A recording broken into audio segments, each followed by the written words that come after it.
Boa noite a todos, sejam todos bem-vindos. É com imensa alegria que estamos dando continuidade ao estudo de Joana de Ângeles, Jesus e o Evangelho à luz da psicologia profunda, hoje com Adriana Lopes. Esta é uma iniciativa do NSP, a Federativa Espírita Holandesa, e os amigos da AME Brasil. O tópico do estudo de hoje é Jesus e a proposta do homem interior. Adriana, agora é com você. Obrigada, Maria. Eu só preciso que você abra o compartilhamento de tela. Isso. A Maria vai abrindo. Boa noite a todos. É uma imensa alegria estarmos mais uma vez para juntos podermos, trabalhar um tema tão importante, tão profundo. Será que... Ok, agora não estou mudo mais. Esse tema, eu prefiro fazer assim os slides, porque a gente consegue sintetizar todo o assunto, porque é um tema amplo, para a gente falar num tempo pequeno, para a gente tentar integrar o que Joana quis dizer com esse conceito de homem integral, né? E ela vai falar na série psicológica em 3 capítulos. Ela vai falar em Jesus, o Evangelho à luz da psicologia profunda, no capítulo 22, o capítulo A Propriedade. Ela vai falar no Jesus e a atualidade, no primeiro capítulo, Jesus e desafios, e ela vai falar no Ser Consciente, no primeiro capítulo, quando ela fala da quarta força.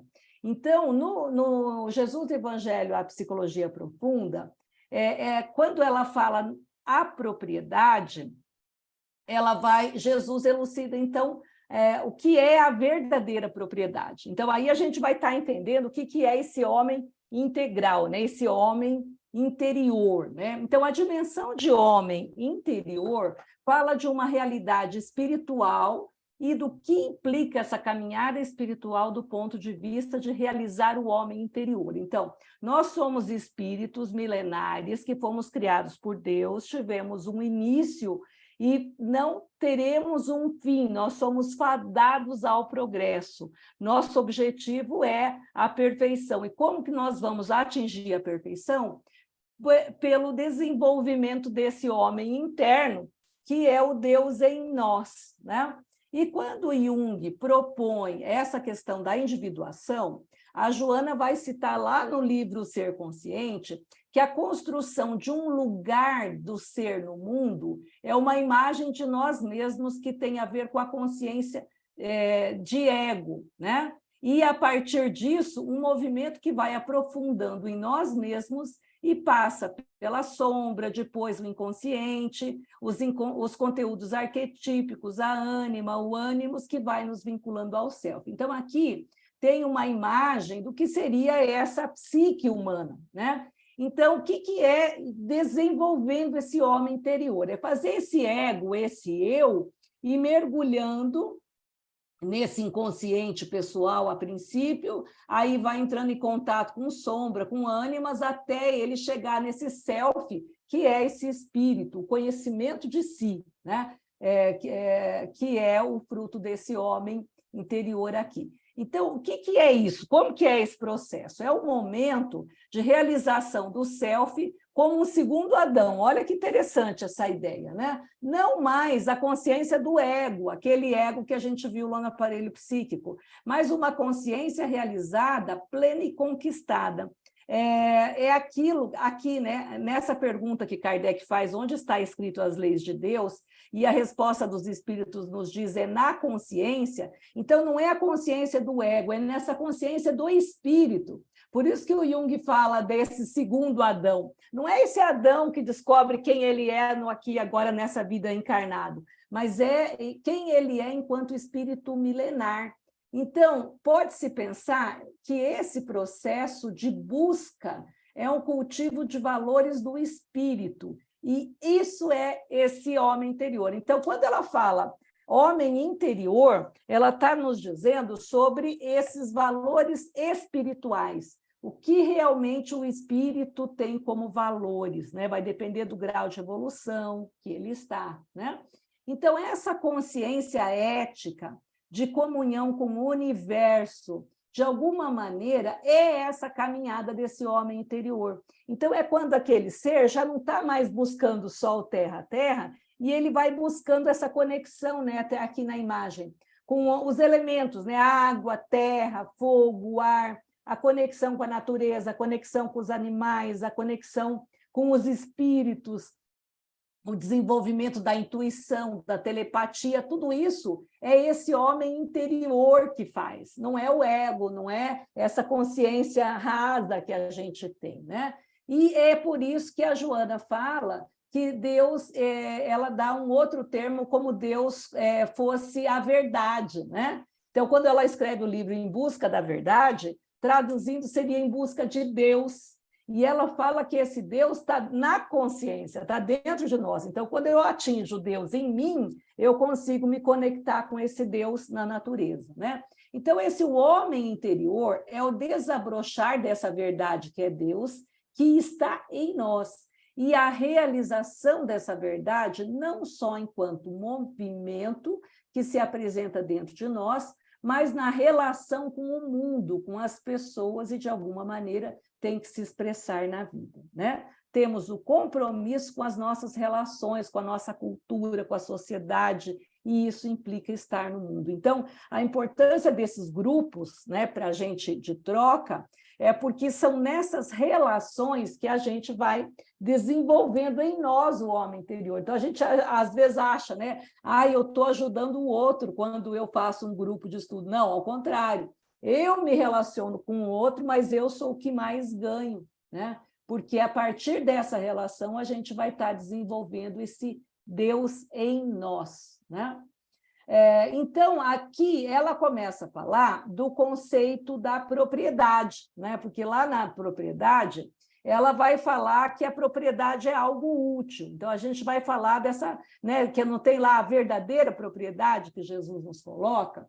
Então, a Joana fala da importância de ter uma casa, de conquistar um lugar na vida, através dos bens materiais, mas então ela trabalha a ideia de posse e da propriedade, fazendo uma relação entre ego e self. Na realidade, ela não está falando da casa real, a casa fora, mas eu, casa, locus, o local de Deus em mim, né? Então, casa como um local circunscrito, e é essa relação da minha consciência, eu, Adriana, que sou mulher, que sou brasileira, que tenho tal idade, né? Com esse self que é eu, espírito milenar. Então, eu, consciência, me relaciono com eu, espírito milenar. E isso daí que é a verdadeira propriedade. É ter esse eixo ego-self, a Joana chama isso de eixo ego-self. Então, a partir dessa ideia de posse, ela fala desse conflito que existe, né? Nosso conflito existencial, que é a questão da posse, do consumo, das questões materiais, do viver, né, para os valores espirituais. Então, o conflito está entre ter bens e ser. Aí ela até trabalha em várias obras a questão do ter e do ser, né? Então, eu posso ter bens. Então, ela fala que a propriedade é útil. O que eu não posso é só ficar em busca de ter bens. Eu preciso me relacionar com as pessoas, eu preciso trocar, eu preciso trabalhar pela humanidade, eu preciso dividir o que eu conheço e aprender com o que os outros conhecem, né? Então, eu posso ter bens, mas não é só isso, né? É necessário esse equilíbrio entre o ter e o ser. Então, aqui, nessa imagem, né, na cabeça da pessoa, está cheio de coisas, né? Então, ele fica pensando em tênis, em bicicleta, em violão, em livros e dinheiro, e onde ele está, quem é ele, né? Então, é isso que é a questão do conflito gera aí. E aí a Joana, nesses capítulos, ela vai trazer a questão dessa parábola de Jesus, né? Que não se pode servir a dois senhores, né? Não se pode servir a Deus e a Mamon, Jesus fala, né? Ou então, ou se serve um, né? E se esquece o outro, ou se abdica do outro e fica com um. Então, é impossível servir duas coisas diferentes ao mesmo tempo. Ou seja, as coisas do mundo e as coisas materiais são de ordem do ego. E as coisas espirituais, os valores divinos, perenes, estão relacionados ao self, que são as questões do espírito. Então, aqui, duas imagens, né? Valores espirituais e valores materiais. Por isso que ela, olha como ela vai construindo a ideia desse homem interior aí, que ele está no mundo, então ele vai sofrer, todos nós sofremos em algum momento, em maior ou menor grau, esse conflito da luta pelos bens materiais, que nós precisamos pagar a conta, nós precisamos pagar água, luzes, né? Escola de filho, dentista, essas coisas todas, mas a gente tem que desenvolver em nós um tempo para as coisas do espírito, né? Então, quando falamos que alguém fala com propriedade, então, olha o pensamento dela sobre propriedade. Nós estamos falando que ela fala de um lugar seguro, ou seja, ela tem conhecimento de causa, ela sabe do que ela está falando. Então, essa propriedade que Jesus falou, né, da verdadeira propriedade, e agora ela vem elucidar essa questão do homem interior, Joana se refere que é esse lugar que tem que ser conquistado. Então, esse lugar em nós é a nossa verdadeira propriedade, não é o carro, não é a casa, não são os bens, né? Mas sim esse espaço interno que eu preciso ter essa propriedade. Não é uma propriedade de bens, mas é uma propriedade de valores a ser conquistado. E aí temos na mitologia uma imagem de uma deusa muito bonita, né, que se chama Hestia, que é a deusa que rege o espaço que o fogo acontece. Não é a deusa do fogo, mas é a deusa do espaço que o fogo acontece. Então, aqui, né, a deusa, e aqui a gente vê que ela tem um local, um locus, um local onde ela pode pôr o fogo e manter esse fogo, que o fogo é o símbolo da transformação, né? Então, do ponto de vista psicológico, né, a Hestia, ela representa um local de conexão com o meu mundo individual, familiar, que é a casa, como uma realidade no cosmos, no universo. E ela rege esse fogo sagrado, né? Onde a família se estrutura, pois rege as refeições, o segredo de família, a contabilidade. Então, traduzindo simbolicamente, seria o local dentro de mim onde a transformação ocorre. Ou seja, nós precisamos ter casa, carro, né? Sim, né? Não é que precisamos, a gente deve, ou eu vou de ônibus, ou eu vou comprar um carro, mas eu preciso ter um transporte. Mas a verdadeira propriedade é isso, e é essa proposta de Joana no sentido psicológico. É construir em nós um espaço para poder fazer essa conexão entre eu, o meu individual, e o meu coletivo, a minha família, as minhas questões. Olha que bonito isso, né? Então, aqui a Hestia, com esse espaço para o fogo acontecer, ela dá a ideia de uma propriedade, né, da casa e da lareira, fala do quanto é importante ter esse espaço interno. Se não temos esse espaço interno, como se ter condição para construir um movimento, ou seja, a energia psíquica precisa de um espaço para circular. E se nós não damos espaço, como é que ela vai acontecer a transformação? Traduzindo tudo isso se eu ficar o dia inteiro pensando em conta para pagar, pensando em trabalho, em bens, tudo, e não parar de pensar para criar um espaço mental para que a própria espiritualidade me dê uma intuição do que fazer, o mundo interno mostre um caminho, eu não vou pegar isso, eu vou perder muito, né? Então, é um convite que a Joana faz para a gente construir em nós esse espaço interno, que é uma condição de construir esse movimento, né? Então, essa é a consciência que Jesus nos traz, né? Que existe uma casa, mas essa casa é interna. O símbolo da casa é o símbolo da individuação que o Jung trouxe. É a condição para que haja um movimento nessa energia psíquica. E aí nós vemos que sonhar com casa representa sonhar com uma estrutura interna. Então, nós temos que ter casa, ter propriedade. Então, é legal. Quando a gente sonha com casa, então, um exemplo de sonho, né, que o Jung trabalha os sonhos, Sonhar com casa. Então, como que é a casa que eu sonhei? É uma choupana caindo os pedacinhos. Então, olha como está a minha estrutura psíquica naquele momento, está em pedacinhos.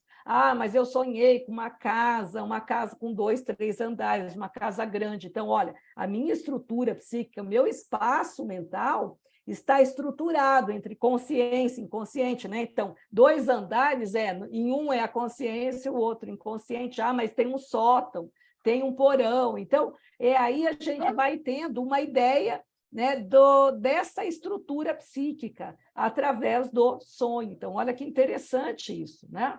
Então, essa casa pode ser projetada no mundo. Então, simbolicamente, eu posso projetar no status social, na profissão, em referências que eu tenho do mundo, de um local que possa estar, de onde possa existir e me reconhecer, né? Mas tudo isso ainda são questões de ego.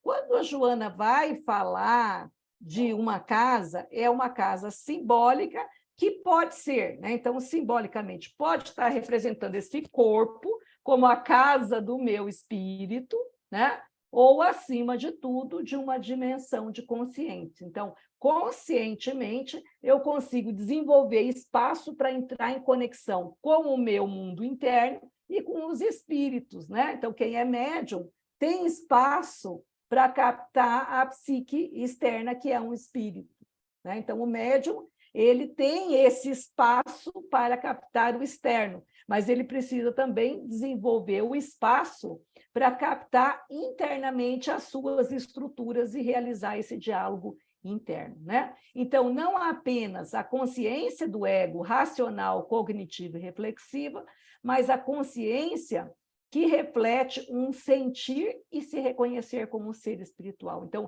eu, Adriana, ser espiritual, estou encarnado nessa casa-corpo, mas, na realidade, eu não sou esse corpo, eu sou esse espírito que está, nesse momento, nesse corpo. Então, olha como eu preciso desse homem interior para me dar essas noções, a gente não se reconhece. É fruto de um trabalho, esse tipo de sensibilidade, né, para a gente conseguir ver isso. E aqui ela vai estar dizendo, né, que a maioria das pessoas vivem num estado de consciência de sono, sem noção que representa esse viver, apenas produzindo o cotidiano sem questionar. Que é isso aqui, né? Nós temos a pirâmide de Maslow. Normalmente, o estado de sono, a pessoa está nessa base da pirâmide, preocupado com a comida, com água, com abrigo, descanso, né?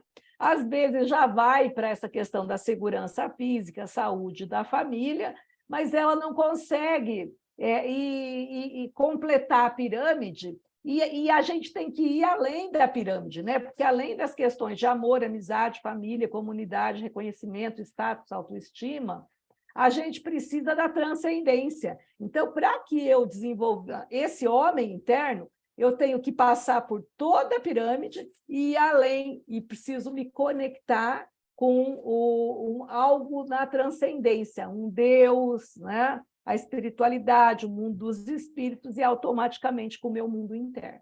Então, esse tipo de consciência nem despertou para um homem interior. Então, quem está aqui na base da pirâmide não despertou para esse homem interior. Então, essa fala hoje é para a gente pensar, será que eu já estou nesse despertamento para o homem interior?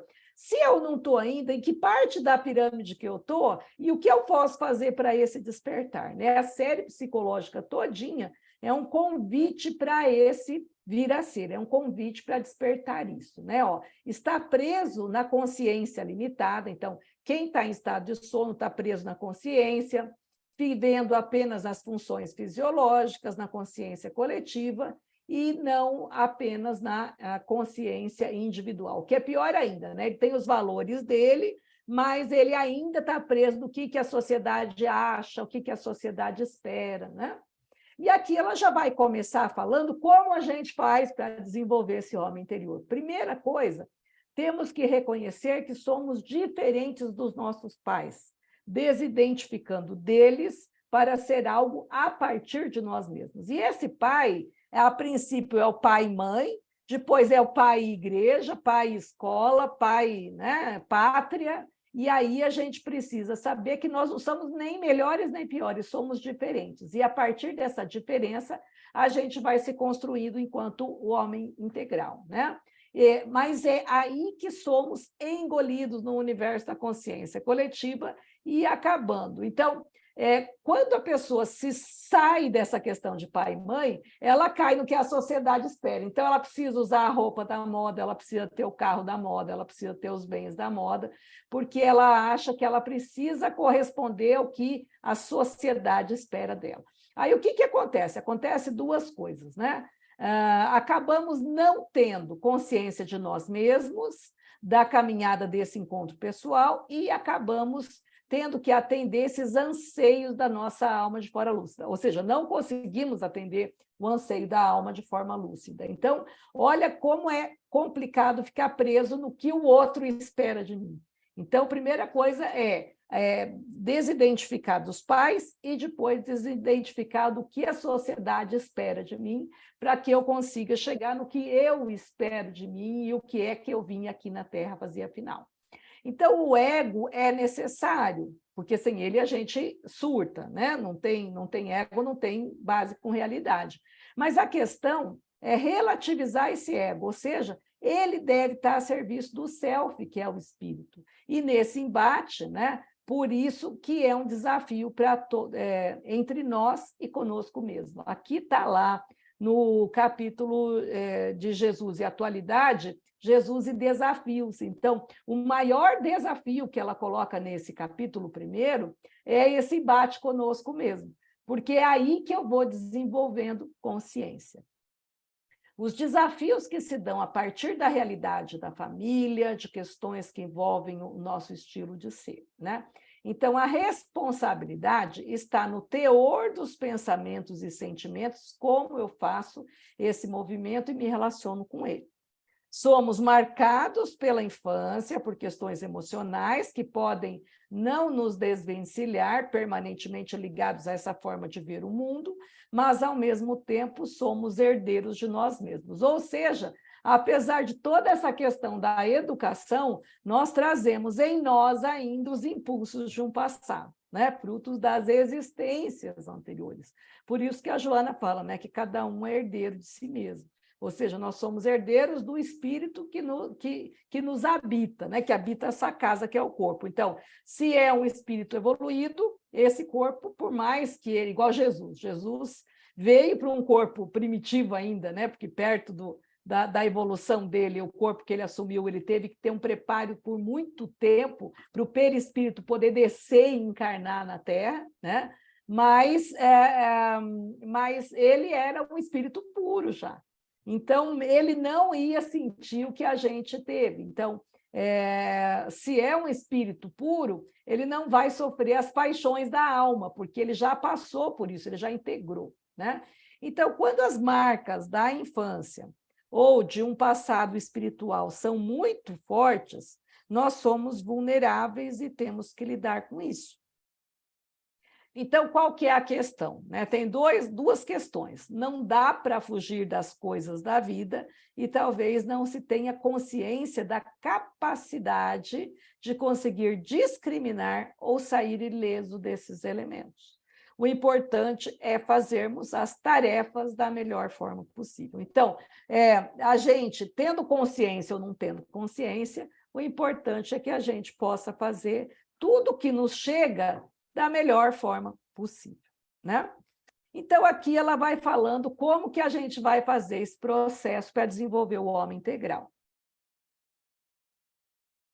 O processo da caminhada interior exige duas coisas. Primeiro, o compromisso com os valores espirituais. Lembra da pirâmide de Maslow? Se eu ficar preso só no ter comida, ter onde morar, ter isso, a vida vai passar igual, mas nós não vamos desenvolver essa questão da transcendência, que são os valores espirituais. O que eu produzo em mim e como eu recebo as coisas da vida e como eu devolvo para as pessoas a minha vibração, né? Então, como eu vou reagir? Chega a Maria, me fala me conta um fato e eu automaticamente reajo brigando com ela. Então, a forma como eu reajo, percebo e devolvo as coisas vão estar diretamente relacionadas com essa questão dos valores espirituais. Como eu sou, vai dizer o meu grau de evolução espiritual, né? E uma mente sintonizada com a vontade de Deus é a outra questão que é necessária. Então, eu preciso ter o compromisso com os valores espirituais para desenvolver esse homem interno e manter a sintonia com a espiritualidade, com Deus, na prece, a meditação, né? Aqui ela volta a falar um pouquinho das questões da infância. Então, quando essas marcas da infância são fortes, é necessário consciência que nós somos vulneráveis. Ok, eu passei por isso, e Deus é justo, misericordiosamente bom e justo, então há uma justiça. Então, assim eu paro de me colocar como vítima e vou ter consciência do meu compromisso, que mesmo em sofrimento eu preciso atuar no mundo. Né? Não importa de onde vieram essas marcas do sofrimento, se veio da família, se veio do meio externo, mas simplesmente nós temos que lidar com isso. Essa é a questão. Então, o convite que a Joana fala é: não espera você ficar milionário para trabalhar, não espera você resolver todas as questões da família, não. Você vai lidar com a vida e com as coisas, mas também, junto, vamos tentar desenvolver os valores espirituais e esse espaço interno para ouvir, né, uma intuição, um sentimento, alguma coisa que a gente possa estar tendo noção de que caminho seguir.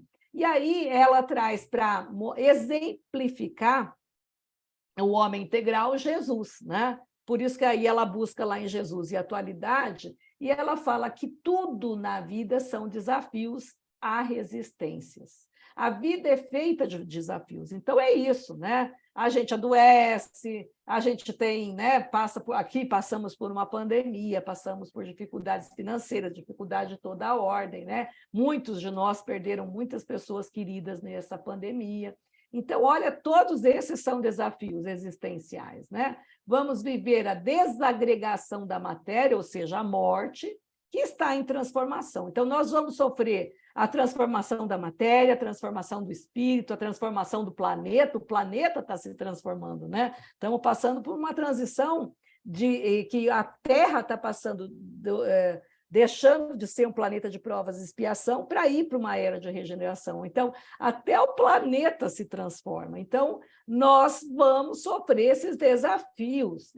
E Jesus, né, foi esse exemplo máximo, que toda a vida dele foi um suceder de desafios incessantes. Ele passou por inúmeros desafios, né? Embates no seio social, na questão familiar. Ele constituíram os primeiros impedimentos que foram ultrapassados em razão superior da finalidade para a qual viera. Está na página 13 do Jesus e Desafios, capítulo 1, essas duas frases aqui. Então, ele foi... a vida são desafios e Jesus foi exemplo máximo de como enfrentar esses desafios.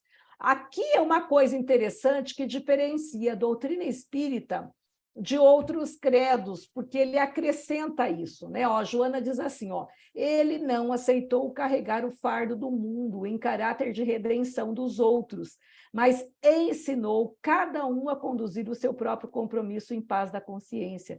Em muitas outras religiões, a gente fala que Jesus veio para nos salvar, né? Ele é o Salvador.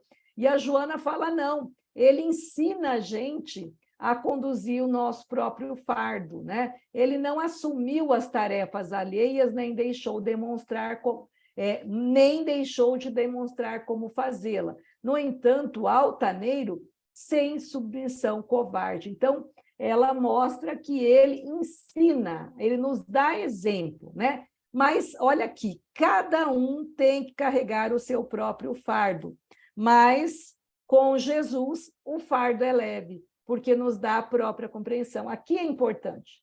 Então, ele não vai carregar os nossos pecados e nem salvar a gente dos nossos pecados, mas ele vai ser... com ele, o nosso fardo se torna leve, porque ele nos dá um entendimento para as nossas dores, para as nossas dificuldades, para as nossas aflições, né?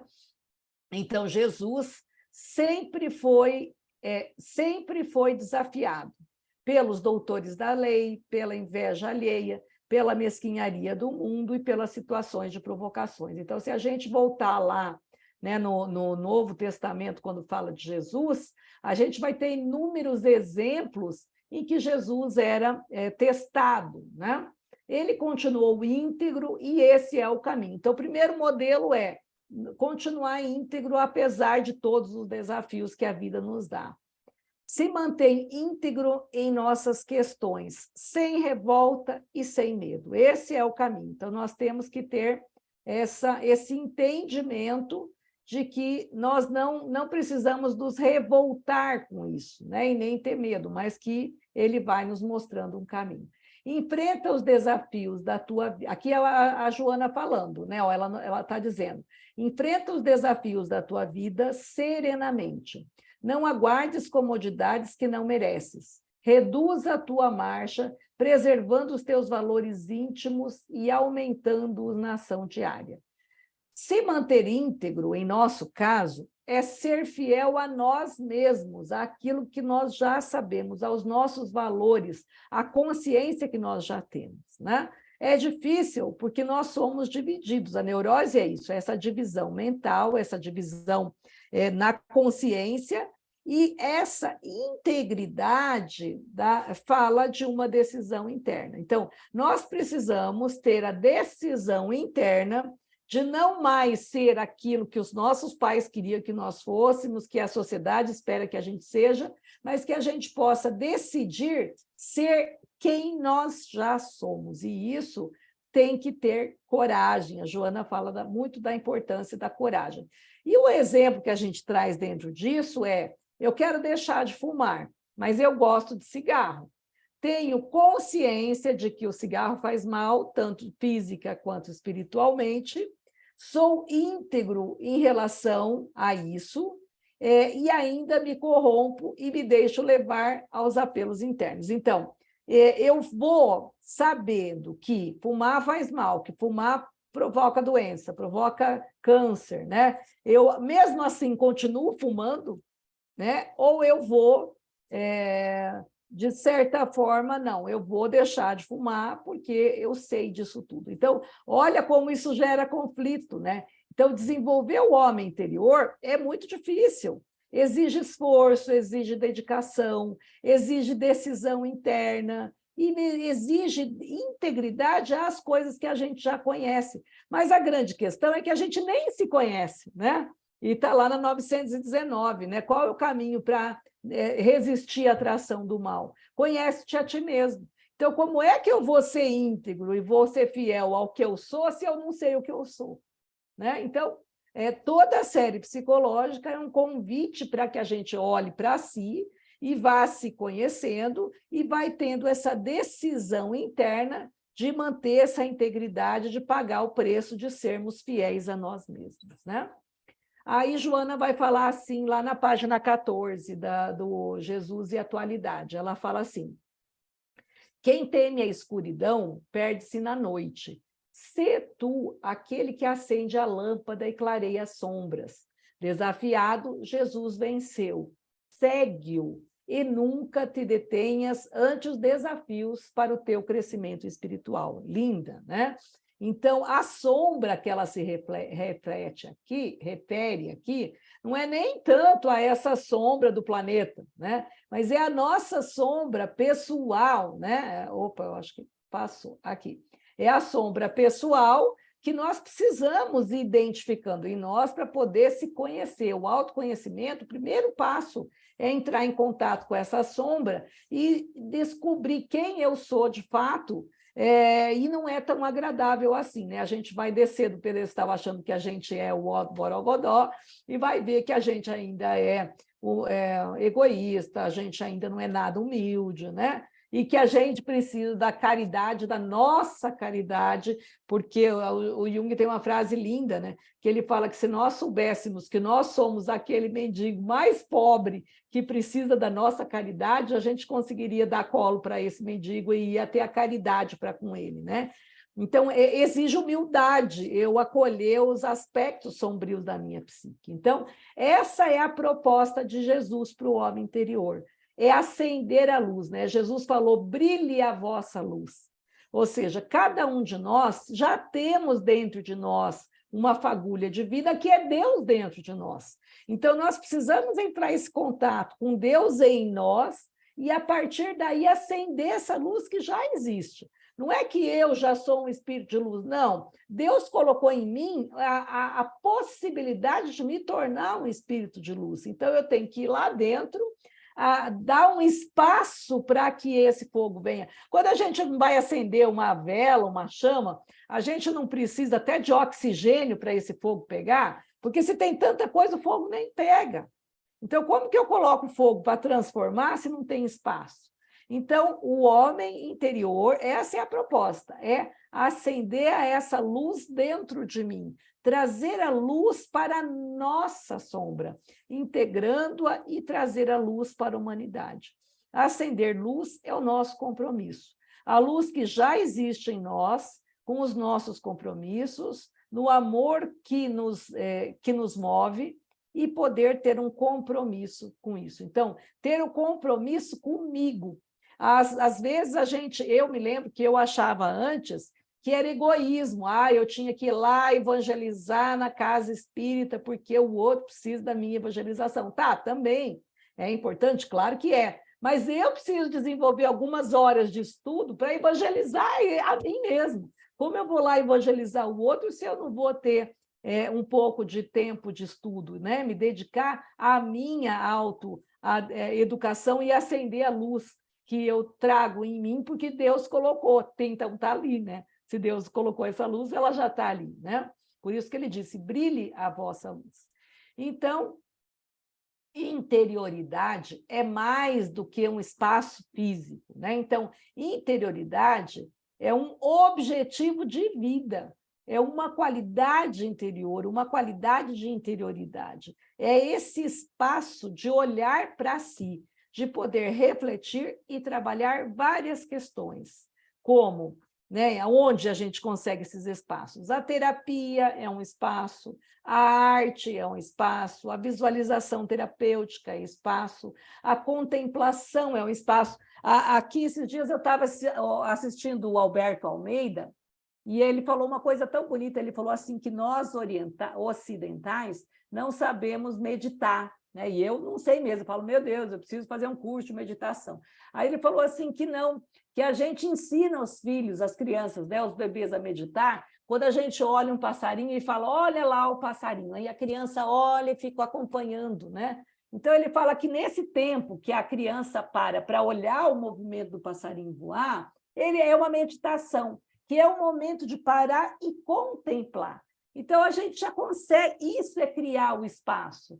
É um espaço onde a gente consiga parar de pensar um pouco, né? E contempla. Então, contemplar uma obra de arte, contemplar uma natureza, um pôr do sol. Eu, na pandemia, eu pegava todo dia e ficava um pouco diante do pôr do sol, contemplando um pouco o pôr do sol, né? A questão é nos avaliar, nos colocar no local do outro, né? A questão da alteridade, e a partir desses desafios que é a vida, dar o melhor que podemos em favor de nós e do próprio crescimento humano. Isso daqui é a questão da interioridade, dessa questão do homem interior. E aí, para a gente terminar, que aí deixo aí uns 15 minutinhos para a gente fazer as questões, eu quero trazer essa frase da Joana que diz: revoluciona-te rompendo com o comodismo, com a autoflagelação, autopiedade e o passado sombrio. Renasce de dentro de ti. Se queres o triunfo real, sai a campo e luta. Abre-te ao amor e ama sem esperar resposta. Não estás sozinho na batalha. Joana de Ângeles. Então, é um tema muito bonito, né? Um tema profundo que ela traz, é um conceito importante da gente entender o que é esse homem interior, né? Esse mundo interno, que você viu, a gente passou desde o objetivo da casa de fora a casa-corpo, mas simbolicamente a esse espaço interno para que possa ter a transformação, né? A evolução espiritual. Então, é isso, me coloco à disposição, se tiver alguma questão. Eu corri para a gente sobrar um tempinho para conversar um pouquinho.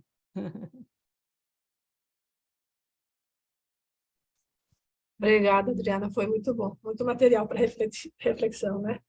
Enquanto o pessoal Sim, está eu que pensando nas agradeço. perguntas, achei muito interessante esse último, acho que no penúltimo slide, é a questão da contemplação. Então, isso explica porque quem gosta de planta como eu, né? Quando está no jardim cuidando das plantas, você realmente, e eu reconheci isso, você esquece totalmente de tudo, você É, está ali conectado com a natureza, né? é, E isso dá uma paz interior muito grande. Isso isso.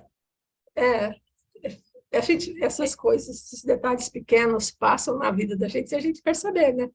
Por isso É. a importância desses estudos. E é isso, Maria, que a Joana fala, né? Da importância do belo, a importância da música, da arte, da natureza, da planta, né? Então, uma pessoa que está muito deprimida, eu sempre falo, planta uma hortinha. Ah, eu moro em apartamento, então pega um vaso e planta uma hortinha, ou então planta uma planta, né? Eu tenho planta, replanta ela de um vaso para o outro, mexer na terra, né? Quando você mexe na terra, você mexe na planta, você começa a ver como que essa planta se desenvolve, ou mesmo um animalzinho, né? Um cachorrinho, um gatinho, você começa a estabelecer com ele uma ligação tão profunda que o animal sabe quando você está doente, o animal sabe quando você está triste, o animal sabe, né? Então, olha que lindo. Então, olha como é esse olhar que ela fala, né? Ela não quer que a gente faça grandes transformações, mas nesse cotidiano nosso, nós podemos e devemos mudar muito, e é essa a proposta da Joana. Né? Jesus, ela não cria nada de novo, mas ela ensina a gente a viver o cristianismo que Jesus coloca, né? Quando ele fala, brilhe a vossa luz, é isso, a gente já tem algo para dar para o mundo, mas a gente tem que saber o que é, porque se eu não me conheço, como é que eu vou dar uma coisa que eu não sei, né? Então, olha a importância, e a planta, cuidar de plantas é importantíssimo, né? É a natureza, né? Como nós somos, fazemos parte da natureza, né? Então a gente se conecta, né? Então são essas ferramentas, né? Que a gente às vezes por ignorância desconhece e às vezes estão tão aí para a gente utilizar, né? E as plantas reagem, porque aí é aquela história que você tem dedo verde. Não, é porque elas sentem o amor que eu tenho por elas, né? E tem tantas outras aparentemente pequenas atitudes que fazem a diferença no nosso dia a dia, né? Nossa, é muito bom. Pessoal, vamos aproveitar os minutinhos aí que tem. Tem muita coisa boa aí para a gente. Eu queria fazer uma pergunta sobre você falou sobre a réstia. Essa réstia é um nome simbólico ou tem já foi algum espírito que já é um símbolo do fogo, essas coisas que você falou do cosmo, né? Família, casa. Como que é teu nome? Desculpa. Ubiraci. Ubiraci, tá.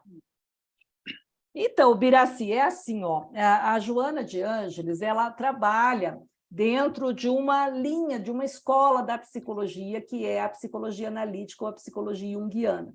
E o Jung, ele estudou muito a mitologia.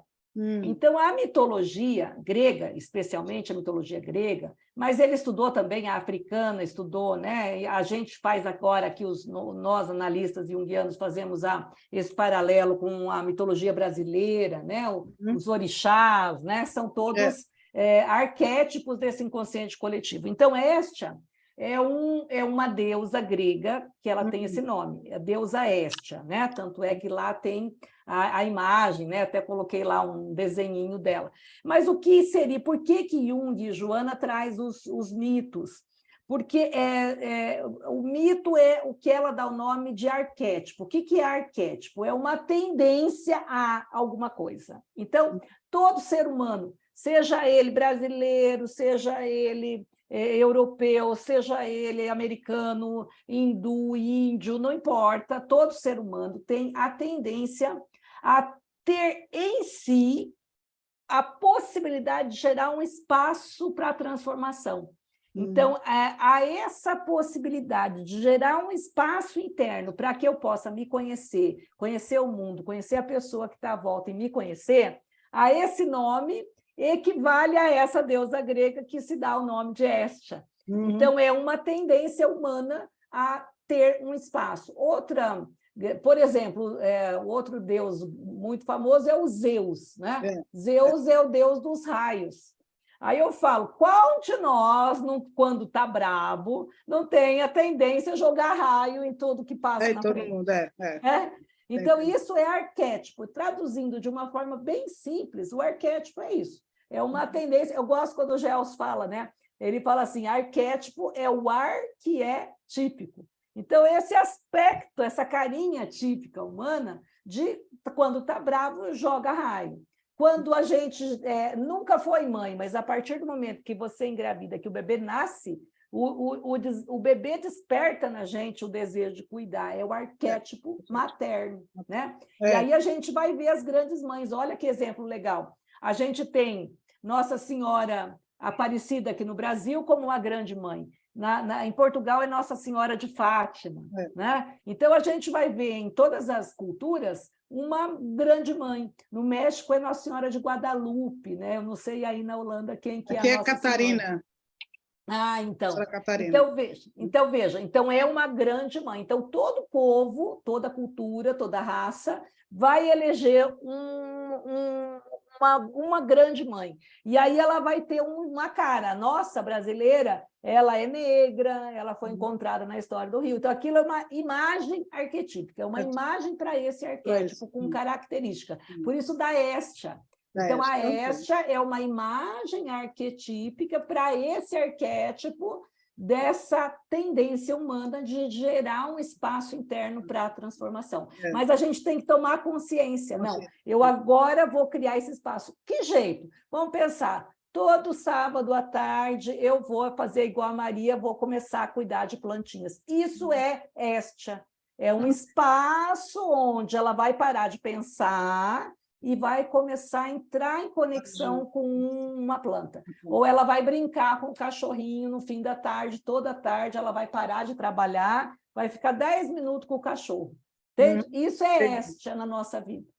Entendi. Interessante. E você falando dos orixás, quando eu tive uns clientes africanos, eu conversando com eles sobre a cultura dos orixás no Brasil, que eu descobri que a gente cultua como se fosse deuses, só que eles cultuam como se fossem seres ancestrais que já viveram. Não como os orixás de saltos, como se a gente faz no Brasil. Aí eu falo assim, então se perdeu essa história na gente, porque ele fala, não, para a África, a gente não cultura como religião.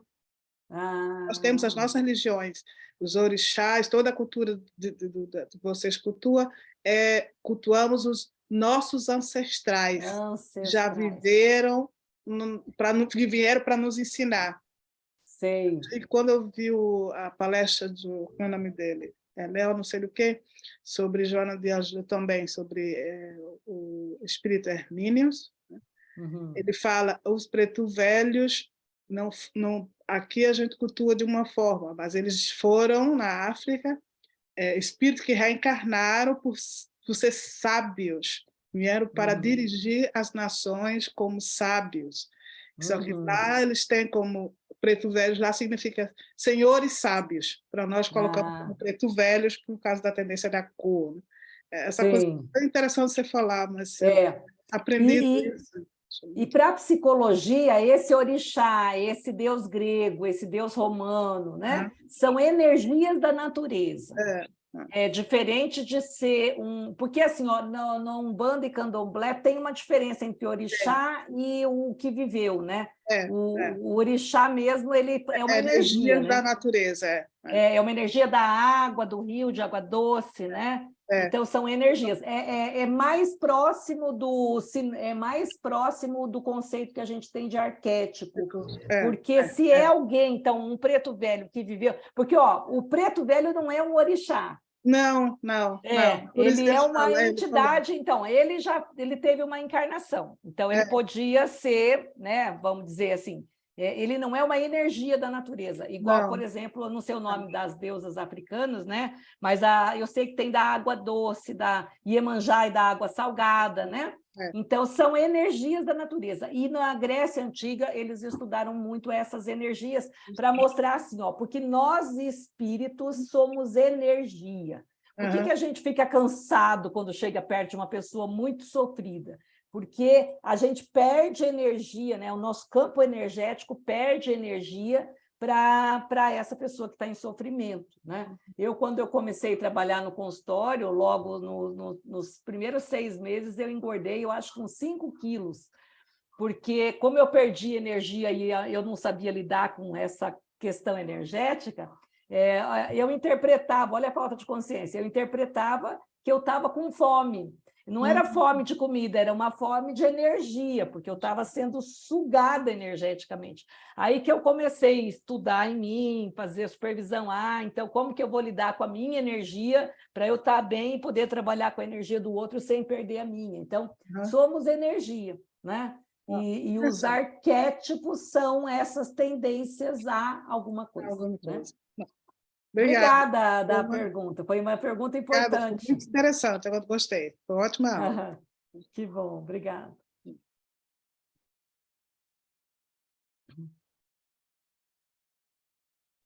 Pessoal, tem mais uns minutos. Aproveitem. Mas é gostoso, né, a gente pensar nisso, né? Olha como a Joana, e aí a gente lembra que uma das encarnações da Joana foi Juana Inês de la Cruz, lá no México, no século XVII, onde ela trabalhou, olha, ela foi freira também, né? Você vê, sempre quase todas as encarnações como Joana, né? Era uma outra Joana, e aí ela escrevia, ela era poetisa, ela escrevia poemas, e estudava muito, estudou tudo, desde astronomia, estudou a medicina, estudou uma série de coisas, estudou arte e era dramaturga, ela fazia peças de teatro. Então, a forma, naquela encarnação que ela tinha esse espaço para transformação era no teatro, né? Então, olha que delícia. Então, até a gente participar de um grupo de vocal, né? Aprender a cantar, ou aprender teatro, ou aprender artes cênicas, ou a pintura, ou a escultura, né? Então, você veja, tudo isso a gente não pensa quando você está pintando, a gente para, né, de pensar, e aí que vem a intuição, né? O Jung fazia, antes de atender as pessoas, ele fazia miniaturas de cidade.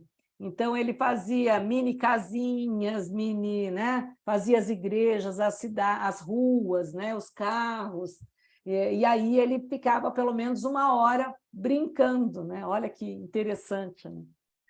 Eu acho que tudo que quando a gente se conecta ao belo traz energia positiva, né?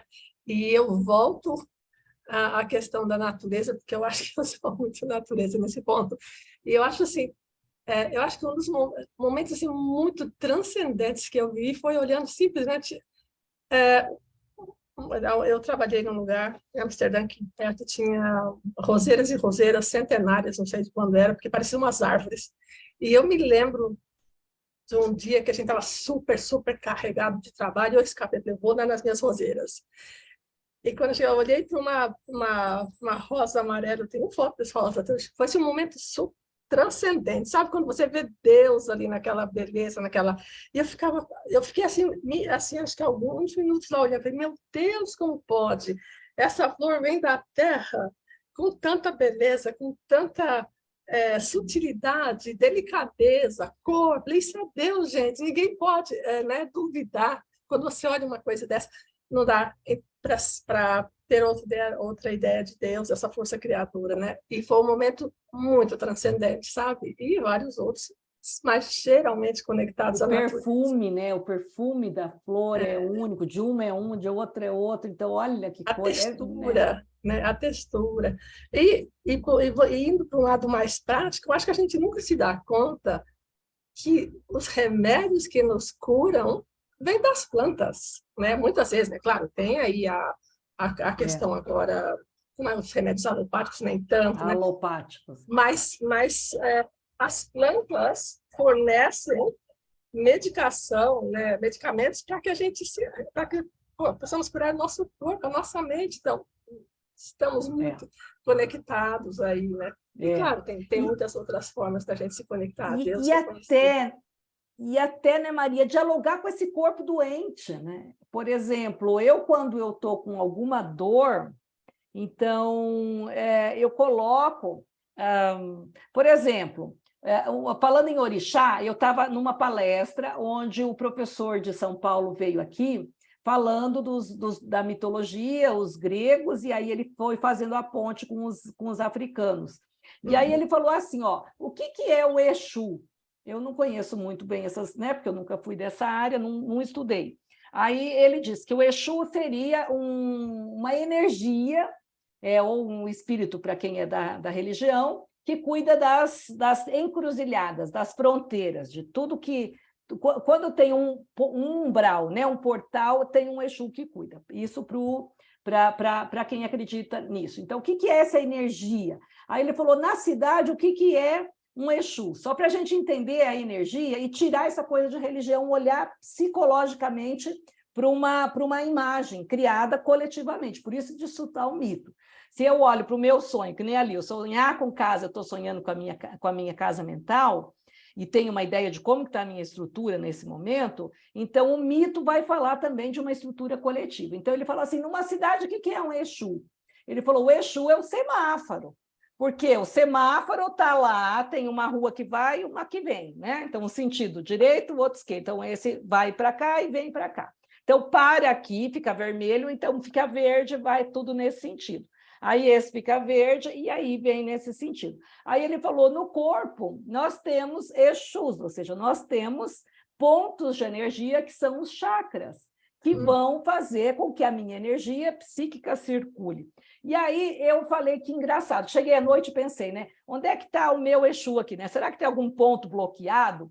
Aí eu pensei, né? Pus a mão assim nos chakras e pensei, se tiver algum Exu aqui, ou seja, um ponto de energia desbloqueado, eu vou, pela minha mente, eu vou tentando desbloquear para que essa energia circule e que eu não adoeça. Mas foi incrível, esquentou de um lado da perna, ficou quente, e o outro normal. Eu falei, gente, é da minha cabeça, não é possível. Aí eu falei para o meu marido, põe a mão nessa perna. Aí ele pôs, por quê? Eu falei, não, agora põe nessa. Eu falei, tem diferença na temperatura? Ele falou, nossa, essa está quente, a outra não está quente. Então, só para ver que realmente... a gente precisa dialogar com esse corpo. Então, eu estou com dor de cabeça. Então, eu começo a pensar, mentalizar a minha cabeça e pensar o que é que a minha cabeça precisa. Ou seja, cabeça é onde passam os pensamentos, né? E aí você começa a dialogar. Isso é a imaginação ativa que a Joana fala, né? Então, o que é que eu estou pensando tanto que está adoecendo? Né? Pescoço, é o que separa a cabeça do corpo. Então, olhar para o corpo como um símbolo e olhar a doença como um símbolo e dialogar com esse símbolo, que foi o que eu falei. Se tiver alguma coisa aí bloqueado, vai liberar. E liberou na hora, a ponto de esquentar. Né? Então, olha como nós somos deuses, no sentido de presta atenção em pequenas coisas. Tem um escritor que chama Valéry, que ele fala da importância do detalhe, né? Então, se nós tivéssemos olhos para ver esses pequenos detalhes da vida e olhar, né, a grandiosidade da beleza de uma rosa e poder trazer para a vida esse momento de contemplação, já é o meu processo de cura, né? O meu processo de autoconhecimento, porque ao ver a beleza fora, é o momento que eu vejo, começo a trazer minha beleza interna. Porque se eu ver a beleza fora, é porque já tem uma beleza interna.